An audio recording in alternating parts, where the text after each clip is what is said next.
नमस्कार, किसान समाचार में आप सभी का स्वागत है। मैं हूं संतोष चौधरी। तो चलिए सबसे पहले शुरुआत करते हैं मुख्य समाचारों के साथ। प्रधानमंत्री नरेंद्र मोदी ने देश में कोरोना की मौजूदा स्थिति पर की उच्च स्तरीय समीक्षा बैठक। वरिष्ठ अधिकारियों के साथ दवाओं, ऑक्सीजन, वेंटिलेटर और टीकाकरण से संबंधित विभिन्न पहलुओं पर की चर्चा। पीएम ने कहा कि टेस्टिंग, ट्रैकिंग और ट्रीटमेंट का नहीं है कोई विकल्प।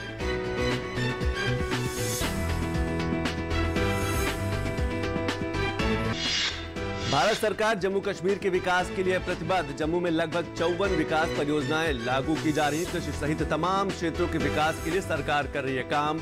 जम्मू कश्मीर में बागवानी और कृषि उत्पादों के निर्यात को बढ़ावा देने पर जोर।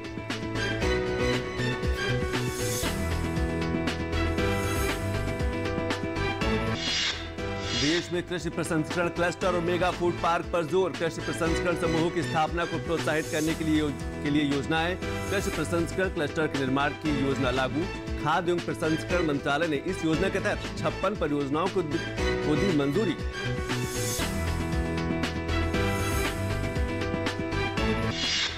और प्राकृतिक खेती सहित पारंपरिक स्वदेशी प्रथाओं को बढ़ावा। परंपरागत कृषि विकास योजना की उप योजनाओं के तहत रासायनिकों के इस्तेमाल पर रोक लगाने के लिए कवायद। कृषि बायोमास रिसाइकलिंग को बढ़ावा देना है मकसद। देश भर के 8 राज्यों में प्राकृतिक खेती को बढ़ावा देने के लिए अनुदान।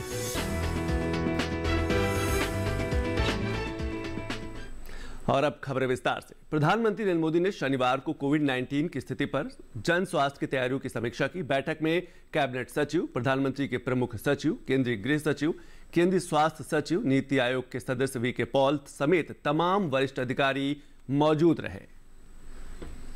प्रधानमंत्री की अध्यक्षता में कोविड समीक्षा बैठक के दौरान कई महत्वपूर्ण मुद्दों पर चर्चा की गई, जिनमें अगर हम बात करें तो दवाओं, ऑक्सीजन, वेंटिलेटर और टीकाकरण से संबंधित विभिन्न पहलुओं पर संबंधित अधिकारियों से चर्चा हुई। इसके साथ साथ भारत एकजुट होकर कोविड-19 महामारी को हरा सकता है, ये प्रधानमंत्री ने कल बैठक में कहा, जो संबंधित अधिकारियों के साथ बैठक हुई थी। पिछले साल की तरह आपसी सहयोग के साथ कोरोना के खिलाफ लड़ना होगा, सामाजिक भागीदारी को बढ़ाना होगा। और प्रधानमंत्री ने कहा कि टेस्टिंग, ट्रैकिंग और ट्रीटमेंट का कोई विकल्प नहीं है, इसे लगातार और बढ़ावा देने की जरूरत है। इसके साथ साथ जल्द जांच कराना और फिर संपर्क का पता लगाना, इसके साथ साथ मृत्यु में कमी लाने की कुंजी ये टेस्टिंग, ट्रैकिंग और ट्रीटमेंट है। इसके साथ साथ स्थानीय प्रशासन लोगों की चिंताओं के प्रति संवेदनशील होकर आगे बढ़कर सक्रियता भी दिखाई, स्थानीय प्रशासन को लेकर कहा प्रधानमंत्री ने। और इसके साथ साथ कोरोना मरीजों के लिए अस्पतालों में बिस्तर की उपलब्धता को बढ़ाने के लिए हर संभव कदम उठाए जाने चाहिए। राज्यों को भी निर्देश दिए गए हैं कि लगातार दवाओं और वैक्सीन की बढ़ती मांग को पूरा करने के लिए देश के दवा उद्योग की पूरी क्षमता का उपयोग सुनिश्चित किया जाए। यह भी प्रधानमंत्री ने कल जो संबंधित अधिकारियों के साथ बैठक हुई, इसमें कहा। पीएम ने रेमडेसिविर और अन्य दवाइयों की आपूर्ति की स्थिति की भी समीक्षा की, कहीं पर दवाइयों की कमी न हो, वेंटिलेटर्स की उपलब्धता और आपूर्ति की निगरानी की उचित व्यवस्था हो, पारदर्शी तरीके से लोगों तक पहुंचे, इस पर भी बल दिया गया। इसके साथ मंजूरी मिल चुके चिकित्सीय ऑक्सीजन संयंत्रों की स्थापना की प्रक्रिया में तेजी लाई जाए, ये प्रधानमंत्री ने कहा कि लगातार बढ़ावा देने की जरूरत है और दवाओं, ऑक्सीजन, वेंटिलेटर और टीकाकरण को और बढ़ावा देने की जरूरत है। और अब बात करते हैं वाराणसी की। देश में कोरोना संक्रमण के बढ़ते खतरे के बीच प्रधानमंत्री नरेंद्र मोदी हालात पर लगातार नजर बनाए हुए हैं। इसी क्रम में वाराणसी में कोरोना की स्थिति को लेकर प्रधानमंत्री नरेंद्र मोदी की अध्यक्षता में समीक्षा बैठक हुई। प्रधानमंत्री कार्यालय की ओर से ट्वीट के जरिए जानकारी दी गई कि बैठक में वरिष्ठ अधिकारी और वाराणसी में कोरोना से लड़ने में महत्वपूर्ण भूमिका निभा रहे स्थानीय प्रशासनिक अधिकारी और डॉक्टर उपस्थित रहे।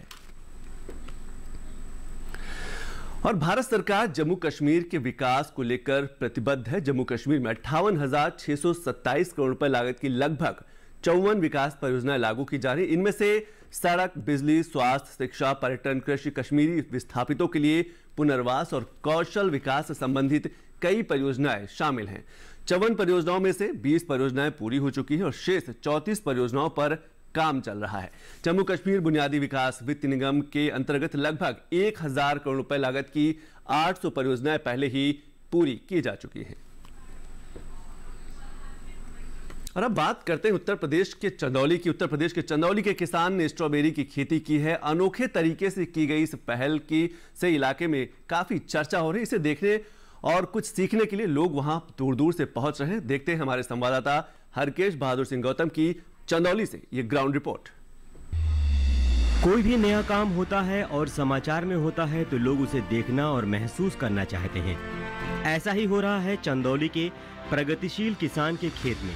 लोग दूर दूर से परिवार के साथ इनके खेती करने के नए तरीकों को देखने के लिए पहुंच रहे हैं।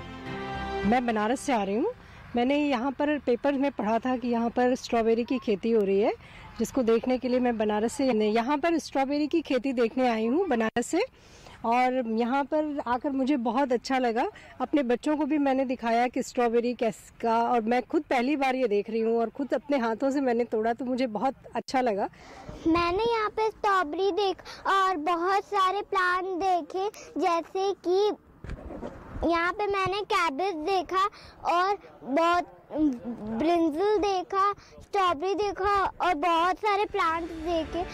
आसपास जिलों के युवा किसान भी यहाँ आ रहे हैं और इनसे प्रगतिशील खेती किसानी के हुनर सीख रहे हैं और खुद भी ऐसी खेती करने की सोच बना पा रहे हैं। मैंने न्यूज़ में देखा तो यहाँ घूमने चला आया। देख रहा हूँ यहाँ पे स्ट्रॉबेरी के साथ ही शिमला मिर्च आदि वगैरह की भी खेती कर रहे हैं, जो किसानों के लिए बहुत अच्छा है।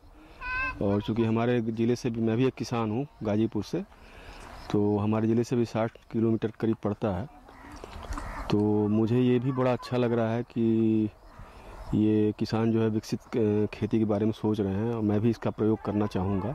यहाँ के मैं सब कुछ देख रहा हूँ और सीख रहा हूँ। चंदौली का यह प्रगतिशील किसान सरकारी योजनाओं का लाभ लेकर ड्रिप सिंचाई का प्रयोग कर नई नई खेती करके आसपास के लोगों को आकर्षित कर रहा है। मैं नवही में चंदौली जिले से 3 किलोमीटर की दूरी पे है, यहाँ पे स्ट्रॉबेरी का खेती किया हूँ। पहली बार खेती किया हूँ और यहाँ पे लोग दूर दूर से देखने के लिए आ रहे हैं। बनारस, गाजीपुर लोग परिवार के साथ घूमने के लिए भी आ रहे हैं। तो हमें लग रहा है इसी खेती से फ़ायदा तो मिल ही रहा है, भविष्य में एग्रीकल्चर टूरिज्म को भी इसमें बढ़ावा मिल सकता है। इसलिए स्ट्रॉबेरी की खेती अगले साल से ज़्यादा करनी है हमें, बड़े स्तर पे, और इसको बढ़ाना है। इसमें मुनाफा ज़्यादा है, खेती करने लायक है। इस तरह की खेती से आज जहां जिले का नाम रोशन हो रहा है, वहीं कृषि के प्रति लोगों की सोच भी बदल रही है। स्ट्रॉबेरी की खेती करके यह चंदौली का युवा किसान चर्चा में तो है ही, लोग अखबारों में और न्यूज़ में देखकर इनकी खेती को देखने आ रहे हैं, स्वाद चखने आ रहे हैं और ख़रीदारी भी कर रहे हैं। किसान का भी मानना है और लोगों का भी मानना है कि इस तरह की खेती से जहां किसानों की आय बढ़ेगी, वहीं पे एग्रो टूरिज्म को भी बढ़ावा मिलेगा। कैमरा पर्सन पूजा सिंह के साथ डॉक्टर हरिकेश बहादुर सिंह गौतम, नवही, चंदौली। तो देखा आपने कि हम खेती को तभी बढ़ावा दे सकते हैं, विस्तार दे सकते हैं, जब हम अपने बच्चों को ये बताएं कि खेती कैसे होती है, कब उगाई जाती है, कब कौन सी फसल होती है। तभी जब तक हम उनके संस्कारों में खेती को शामिल नहीं करेंगे, तब तक खेती को व्यापक विस्तार नहीं मिल पाएगा। और अब बात करते हैं खाद्य प्रसंस्करण की। खाद्य प्रसंस्करण उद्योग मंत्रालय देश में कृषि प्रसंस्करण समूह की स्थापना को प्रोत्साहित करने के लिए छाता योजना के तहत कृषि प्रसंस्करण क्लस्टर के निर्माण की योजना को लागू कर रहा है। योजना के तहत cold storage, pre cooling chambers, पकने वाले चैम्बर्स, विशेष पैकेजिंग, खाद्य परीक्षण प्रयोगशाला और पैकिंग सुविधाओं, steam generation boiler, warehouse आदि जैसे प्रसंस्करण संरक्षण बुनियादी ढांचे को भाग के रूप में लगातार बनाया जा रहा है। इन परियोजनाओं के सामान्य क्षेत्रों में 35% पात्र परियोजना लागत और पूर्वोत्तर राज्यों और हिमालयी राज्यों, जिनमें केंद्र शासित प्रदेशों जैसे कठिन क्षेत्रों में पात्र परियोजना लागत का 50% अनुदान की परिकल्पना की गई है। अब तक मंत्रालय ने इस योजना के तहत 56 परियोजनाओं को मंजूरी दी है। इसके अलावा मेगा फूड पार्क के विकास के लिए एक अलग योजना लागू कर रहा है। अब तक MOFFPI ने 37 MFP को मंजूरी दी है और देश में 2 MFP के लिए सैद्धांतिक मंजूरी भी दी गई है। और भारत सरकार देश में डिजिटल इंडिया को बढ़ावा देने की दिशा में अग्रसर है। इसी क्रम में राष्ट्रीय अनुसूचित जाति आयोग ने पहल करते हुए शिकायत प्रबंधन पोर्टल की शुरुआत की है। इस पोर्टल से समाज को कैसे होगा फायदा, फरियादी की कैसी होगी शिकायत दर्ज और समस्या का निवारण, इन सभी विषयों पर हमारे संवाददाता ओपी यादव ने बात की केंद्रीय अनुसूचित जाति आयोग के चेयरमैन विजय सापला जी से। भारतीय संविधान के शिल्पकार भारत रत्न बाबा साहब भीमराव अंबेडकर की 130वीं जयंती पर राजधानी दिल्ली में राष्ट्रीय अनुसूचित जाति आयोग ने समस्या निवारण प्रबंधन पोर्टल की शुरुआत की है। इस पोर्टल से भविष्य में किस तरह फायदा होगा और ये कैसे कार्य करेगी, इन सभी विषयों पर बात करने के लिए हमारे साथ मौजूद है राष्ट्रीय अनुसूचित जाति आयोग के चेयरमैन विजय कुमार सांपला। सर, जो प्रबंधन पोर्टल की शुरुआत की है, इसका क्या मकसद है? देखिए, आज का आधुनिक युग है और आधुनिक युग में आज आईटी का बहुत बड़ा एक महत्वपूर्ण है और कम समय में और कहीं से भी एक लोगों को सुविधा देने का कार्यक्रम है और उसी विषय में पोर्टल भी हमने लॉन्च किया है। और जिस दिन मैंने ये अपना पद ग्रहण किया था, मैंने उसी दिन कहा था कि पहली मेरी चुनौती के रूप में मेरा पोर्टल इसको लॉन्च करना रहेगा। इसमें क्या खास अलग है साक्ष्य जुटाने और व्यक्ति को अपना पक्ष रखने के संदर्भ में? इसमें बाकी सभी के जितने भी पोर्टल हैं उनको सभी को हमने देखा भी है, उनकी जांच भी किया और उसमें से जो अच्छा था वो लिया। और इसमें हमने कुछ अलग से भी किया है। इसमें हमने ऑडियो का भी रखा है, ऑडियो को हम शिकायत के रूप में भी है और वो एक प्रूफ के लिए भी, अब एविडेंस के लिए भी है और इसी तरह वीडियो भी है।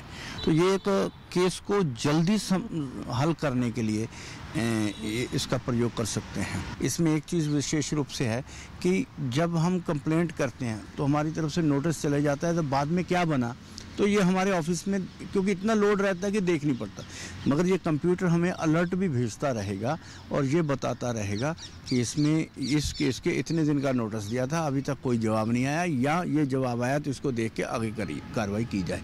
तो ये कार्रवाई करने में और आसान होगा हमारे अधिकारियों को भी और जो शिकायत करता है उनको भी। डिजिटल तरीके से और कौन सा सहयोग मंत्रालय से इसमें लिया गया ताकि दूर सुदूर गांव में बैठे व्यक्ति भी इससे जुड़ सके और अपनी शिकायत, अपनी समस्या आयोग के सामने रख सके? देखिए, जैसे हमने आज आईटी में तो कहा, मगर ये एक समस्या और भी है कि लोग कहते हैं कि सभी के पास कंप्यूटर भी नहीं है। कोई कंप्यूटर कोई ऑपरेट करना जानता है मगर उसके पास सामान है कि कोई जानता ही नहीं है कि कैसे इसे ऑपरेट करें। तो इसके लिए हमने कॉमन सर्विस सेंटर, जो सुविधा सेंटर हैं, आम सुविधा सेंटर जन के लिए सुविधा सेंटर बनाए हैं, उनके माध्यम से भी कोई भी आदमी अपनी शिकायत, उनको नॉमिनल फीस उनकी देके रजिस्टर करवा सकता है। और इसमें बता दूं कि इसमें कमीशन कोई किसी तरह का फीस नहीं लेता। तो राष्ट्रीय अनुसूचित जाति आयोग के चेयरमैन विजय कुमार सांपला, जिनका मानना है कि समस्या निवारण प्रबंधन पोर्टल की शुरुआत होने से एक और जहां पीड़ित व्यक्तियों को अपने वाद परिवाद और अपनी जो निजी जायज बातें हैं उनको आयोग तक पहुंचाने में तेजी आएगी, बल्कि आयोग की कार्यप्रणाली में पारदर्शिता आने से कामों में निष्पक्षता भी बढ़ेगी। मेरे सहयोगी कैमरामैन राकेश कुमार के साथ मोपी यादव, डीडी न्यूज, दिल्ली। और अब बात करते हैं उत्तर प्रदेश की राजधानी लखनऊ का पड़ोसी जिला बाराबंकी की। कभी अफीम का गढ़ माना जाता था ये जिला, लेकिन अब देशी विदेशी फूलों की खेती के बेल्ट के रूप में जाने जाने लगा है। आखिर ये बदलाव कैसे हुआ है, देखते हैं अपनी इस खास रिपोर्ट में। ये बाराबंकी जिले के किसान हैं। ये किसान परंपरागत खेती से हटकर सब्जियों के साथ गेंदा, बिजली के फूलों की खेती भी बड़े पैमाने पर कर रहे हैं। बाराबंकी जिले के युवा किसान प्रमोद वर्मा स्नातक की पढ़ाई के बाद इस पेशे से जुड़े। इन्होंने बड़े पैमाने पर सब्जियों के साथ गेंदा और बिजली के फूलों की खेती के माध्यम से अपनी तकदीर बदल दी। मैं धान गेहूँ की खेती पहले करता था, उसमें फायदा बहुत कम होता था, नुकसान ज़्यादा होता था। उससे हटके मैंने उद्यान विभाग से संपर्क किया। वहाँ से हमें सब्जियों की खेती, फूलों की खेती के बारे में जानकारी मिली। तो हमने पहले सब्जी की खेती की, धीरे धीरे करके हमें फूल पौधों के बारे में जो है जानकारी मिली, उधर रुझान बढ़ता गया। अब मैं फूल की खेती, सब्जी की खेती, केले की खेती कई प्रकार की थोड़ी थोड़ी करके कर रहे हैं। उससे हमें फ़ायदा ज़्यादा हो रहा है। इस तरह से सभी किसान भाई अगर खेती करें तो हमें लगता है कि प्रधानमंत्री जी का सपना साकार होगा। अब की बार हमें जो है नया पौधा एक मिला है बिजली नाम का, वो उसमें उत्पादन बहुत अच्छा हो रहा है। प्रमोद वर्मा ने अपनी सब्जियों की खेती के साथ ही पिछले साल 2 बीघे में गेंदे के फूल की खेती की, जिसमें अच्छा खासा मुनाफा कमाया। इस बार क्षेत्रफल बढ़ाते हुए प्रमोद 1 एकड़ में इसकी खेती कर रहे हैं। प्रमोद जिले में युवा किसानों के लिए प्रेरणा बन गए हैं। इनके द्वारा की जा रही सब्जियों और फूलों की खेती देखने के लिए दूसरे जिलों के भी किसान आ रहे हैं और देख रहे हैं किस तरीके से ये खेती करते हैं। बहुत अच्छी गेंदे की खेती इनके द्वारा की जा रही है। और प्रमोद वर्मा तो वैसे भी प्रगतिशील किसान हैं, आज से नहीं 20 साल से सब्जी की खेती कर रहे हैं। लेकिन इधर जो मैं परिवर्तन देख रहा हूँ कि फूलों की खेती की ओर इनका रुझान बढ़ा है। गेंदे की खेती कर रहे हैं, बढ़िया फर्स्ट क्लास। और मैं देख रहा हूँ 1 एकड़ में इनके द्वारा गेंदे की खेती की जा रही है। और साथ ही साथ प्रमोद वर्मा द्वारा नई बिजली फ्लावर की खेती भी की जा रही है। प्रमोद जी ने बताया कि बहुत अच्छा मुनाफा इससे प्राप्त हो रहा है। सब्जियों और फूलों की खेती के बनिस्बत परंपरागत खेती में मुनाफा कम होता है। प्रगतिशील किसान ने जब बात समझी और उद्यान विभाग से संपर्क किया, जहां सब्जी और फूलों की खेती की जानकारी हासिल कर इस प्रयोग की शुरुआत की। वहीं किसान प्रमोद द्वारा की जा रही सब्जी और फूलों की खेती को देखने आए चिया सीड की खेती करने वाले प्रगतिशील किसान हरीश चंद ने इसकी सराहना की। मुझे पता चला कि प्रमोद जी एक बहुत अच्छे किसान है और सब्जियों की बहुत अच्छी खेती करते हैं। सब्जियों की खेती के बाद इन्होंने मुझे दिखाया गेंदे की खेती, जो कि जिससे कि मैं बहुत ही प्रभावित हुआ। जैसा कि इन्होंने बताया कि गेंदे की खेती से मुनाफा 4 से 5 गुना बढ़ जाता है और इन्होंने लगभग 80 रुपये किलो तक भी गेंदे के फूल बेचे हैं। तो मुझे लगता है ये खेती जो है किसानों के लिए काफ़ी फ़ायदेमंद है और मैं भी सोच रहा हूँ कि इस बार चल के मैं भी प्लान करूँ कि ये गेंदे के फूल लगाऊँ। साथ में मैं देख रहा हूँ इन्होंने बिजली नाम के फूल लगाए हैं, वो भी बहुत ही इम्प्रेसिव है। इनकी खेती देख के मैं बहुत ही मोटिवेट हुआ कि ऐसी खेती करने से हमारे किसानों को काफ़ी फ़ायदा हो सकता है पारंपरिक फसलों से, और इससे जो है उनका सपना भी साकार हो सकता है। आज समय की मांग है किसान अपनी आय बढ़ाने के लिए इस तरह के नवाचार और अनुभव प्रयोग करते रहें, जिससे किसानों की आमदनी में इजाफा हो सके। जाहिर है इस तरह के प्रयोग दूसरे किसानों के लिए प्रेरणा देते हैं। Bureau report, DD news. तो देखा आपने कि जब एक युवा सही सोच के साथ आगे बढ़ता है तो एक बड़ा बदलाव लाता है, और ये जरूरत भी है, समय की मांग भी है कि युवाओं को कृषि की तरफ, खेती की तरफ आगे आना चाहिए। और अब देखते हैं कि किसान कैसे करे धनिया की खेती, और धनिया की खेती करते हुए किसान कौन कौन सी सावधानियों का रखे ख्याल। धनिया की खेती के लिए दोमट मिट्टी सबसे अच्छी मानी जाती है। इसे अच्छे जीवांश युक्त भारी भूमि में भी उगाया जा सकता है। खेत में जल निकासी का उचित इंतजाम जरूरी है। बोने से पहले खेत को अच्छी तरह जोत ले और मिट्टी को भुरभुरा बना ले, साथ ही मिट्टी को समतल कर ले। आखिरी जुताई में 100 से 120 क्विंटल प्रति हेक्टेयर की दर से गोबर की खाद मिला दे। बीज की मात्रा बुआई और सिंचाई की दशा पर निर्भर करती है। सिंचित दशा में 12 से 15 किलो बीज प्रति हेक्टेयर डाले, जबकि असिंचित दशा में इतनी ही जमीन के लिए 25 से 30 किलो बीज की जरूरत होगी। बोने से पहले बीज को उपचारित जरूर कर ले। साथ ही बुआई से पहले बीज को 12 घंटे पानी में भिगो कर रखें। कतार से कतार की दूरी 20 से 30 सेंटीमीटर, जबकि गहराई 2 से 2.5 सेंटीमीटर रखें। पूरी फसल में 4-5 सिंचाई की जरूरत होती है। पहली सिंचाई बुआई के 30 से 35 दिन बाद, दूसरी 60 से 70 दिन बाद, तीसरी 80 से 90 दिनों के बाद और चौथी 100 से 105 दिन बाद करें। पहली सिंचाई के बाद निराई गुड़ाई करके खरपतवार निकाल दें। 1 माह बाद फिर से निराई गुड़ाई करें। खरपतवार की रोकथाम के लिए विशेषज्ञों की सलाह पर उचित दवाओं का छिड़काव करें। धनिये में उकठा रोग चोमिल आसिता रोग हो सकता है। इसे ग्रामीण भाषा में दहिया भी कहा जाता है। रोकथाम के लिए रोग अवरोधी प्रजातियां बोकर भी बीमारियों से बचा जा सकता है। फसल चक्र अपनाना भी बेहतर रहता है, लेकिन किसान इस बात का ध्यान रखे कि फसल में किसी भी तरह की दवा का छिड़काव करने से पहले कृषि विशेषज्ञों की सलाह जरूर ले। पूरी फसल होने पर पत्तियों की तोड़ाई सावधानी से करें। ध्यान रहे तोड़ते समय पत्तियां बर्बाद ना होने पाए। 1 हेक्टेयर जमीन से 125 से 140 क्विंटल तक हरी पत्तियां ली जा सकती है। और अब बात करते हैं देसी जुगाड़ की। इस शख्स ने बनाई ऐसी डस्टबिन जिसमें नहीं दिखेगा कचरा और ना ही आएगी बदबू। हमारे देश में जुगाड़ से बड़े बड़े काम निपटा देने वाले कई लोग हैं। इनमें से एक हैं कर्नाटक के हुबली में रहने वाले विश्वनाथ पाटिल, जो कि स्वच्छ स्वस्थ ट्रस्ट चलाते हैं। पाटिल ने एक ऐसी डस्टबिन बनाई है जिसमें किसी को भी कूड़ा नजर नहीं आएगा। अपशिष्ट प्रबंधन और बड़ी संख्या में सेप्टिक टैंकों से कचरे का ओवरफ्लो होना अक्सर चिंता का विषय रहता है। इस परेशानी को देखते हुए कर्नाटक के हुबली के एक व्यक्ति ने एक भूमिगत कूड़ेदान से जुड़ी एक अनोखी निपटान प्रणाली इजाद की है। विश्वनाथ पाटिल का इनोवेशन एक कॉम्पैक्ट डिवाइस है जो मानव संपर्क के बिना डस्टबिन को जमीन के नीचे रखता है और साफ करता है। विश्वनाथ पाटिल स्वच्छ स्वस्थ ट्रस्ट चलाते हैं और लोगों को स्वच्छता के प्रति जागरूक भी करते हैं।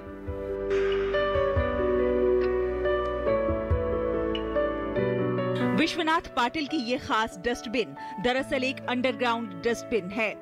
उन्होंने डस्टबिन के लिए एक व्हीकल बनाया है जो कि खुद से चलता भी है और लीक प्रूफ भी है। इसे इस तरह से डिजाइन किया गया है कि जरा भी कचरा बाहर से नहीं दिखता और ना ही इसमें कोई बदबू आती है। इन अंडरग्राउंड डस्टबिनों को खाली करने और उठाने के दौरान इस बात का पूरा ध्यान रखा जाता है कि कचरा बाहर ना गिरे और ये सब ऑटोमेटिक सिस्टम के तहत होता है। हम भी विदेशों जैसे हम लोग इंडियन इकोनॉमी सूटेबल होने वाला व्हीकल विथ डस्टबिन मैंने रेडी कर चुका हूँ, क्योंकि मैंने उसको तो बिजनेस पर्पस नहीं किया हूँ। मैं मेरे विदेशी जैसे मेरे देश भी अच्छे और सुशिक्षित देश बनने के लिए हम भी कुछ कर सकते करके मैंने उसको बना दिया हूँ। इसमें विशेष सेंसर लगे हुए हैं जो डिब्बे के कचरे को साइड से बाहर रखकर सावधानी पूर्वक डंप करने में मदद करते हैं। ये प्रणाली 70% बिन भरा होने के बाद अधिकारियों को अलर्ट भेजती है, जिससे कचरा फैलने नहीं पाता। इस डस्टबिन की खासियत ये भी है कि ये डंपिंग ग्राउंड की तुलना में बहुत कम जगह लेता है और अन्य सामान्य डस्टबिन की तुलना में ज्यादा कूड़े को जमा कर सकता है। प्रधानमंत्री नरेंद्र मोदी के स्वच्छ भारत के सपने को साकार करने की दिशा में विश्वनाथ पाटिल द्वारा किया गया ये नवाचार कई लोगों के लिए प्रेरणा का स्रोत बनेगा। Bureau report, DD news. और अब बात पंजाब की कर लेते हैं। पंजाब की पोषक समृद्ध फसल और सब्जी की किस्में लगातार किसानों को आकर्षित करें। किसान इससे अच्छी आमदनी भी कर रहे हैं। पंजाब की नई पोषक समृद्ध फसल और सब्जी की किस्में देश की पोषण आवश्यकताओं को पूरा कर सकती हैं। विज्ञान एवं प्रौद्योगिकी मंत्रालय ने कहा है कि देश की पोषण जरूरतों के लिए अहम है। भारत का अन्न भंडार पंजाब फसल और सब्जियों की बेहतर किस्मों की सुगंध के साथ आया है। ये पोषक तत्वों से भरपूर है और भारत की आबादी की पोषण आवश्यकताओं में महत्वपूर्ण योगदान भी अदा कर सकता है। इसके साथ साथ कम पॉलीफेनोल्स और उत्कृष्ट प्रसंस्करण गुणों के साथ PAU1 चपाती को व्यवसायीकरण के लिए शॉर्टलिस्ट भी किया गया है, जबकि गेहूं की किस्मों में उच्च अनाज प्रोटीन, उच्च जस्ता, कम फाइटेट्स और उच्च कैरीटोनाइट विकसित किए गए हैं। लगातार इसके साथ साथ पंजाब कृषि विश्वविद्यालय ने पंजाब सोना और पंजाब केसर नाम की कैरोटीन समृद्ध चेरी टमाटर की 2 किस्में विकसित की हैं। साथ ही समृद्ध बैंगन की 2 किस्में पंजाब पर रौनक और पंजाब भरपूर पेश की गई है, ताकि किसानों की आमदनी को बढ़ाया जा सके। इसके साथ ही ये जो किस्में हैं, ये किस्में घर, छत, शहरी बागवानी के लिए भी उपयुक्त हैं। पंजाब कृषि विश्वविद्यालय ने किस्मों के आनुवांशिक स्टॉक को भी विकसित किया है। इसमें और कई तरीके के शोध किए गए हैं पंजाब कृषि विश्वविद्यालय के तहत तो पंजाब सरकार के द्वारा, जिसमें चावल के पौधों के हॉपर, कपास, व्हाइट फ्लाई और ओकरा माइट्स में कीटनाशक प्रतिरोध क्षमता विकसित की गई है। इसके साथ साथ विज्ञान एवं प्रौद्योगिकी मंत्रालय ने कहा है कि पंजाब की पोषक समृद्ध फसल और सब्जी की किस्में लगातार किसानों के लिए कारगर और उनकी आमदनी को भी बढ़ाने में सफल हैं। तो किसान समाचार में आज बस इतना ही। नमस्कार।